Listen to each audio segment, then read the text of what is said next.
Nasa mahigit 160 kabahayan sa isang barangay sa Cagayan de Oro City ang dinemolish. May detalye si Cyril Chavez ng GMA Regional TV 1 Mindanao. Mismong ang mga residente na ang naggiba ng pader at bubong ng kanilang mga bahay, habang ang iba naman hinahakot ang kanilang mga kagamitan. Bunsod ito ng demolisyon ng nasa 161 na kabahayan sa Santa Cruz, Mandomol sa barangay Makasandig, Cagayan de Oro City, Martes ng umaga. Bunsod ito ng inilabas na demolition order ng Korte Suprema dahil ang lupang kinatitirikan ng mga bahay ng mga residente ay pribadong lote.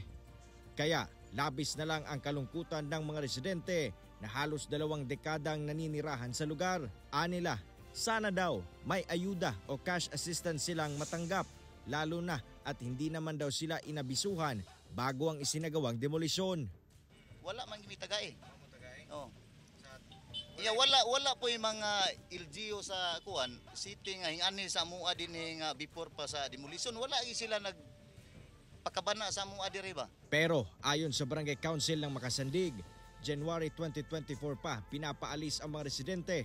Ngunit pinayagan sila na i-extend pa ng 3 buwan ang kanilang pananatili sa lugar para makahanap ng kanilang malilipatan.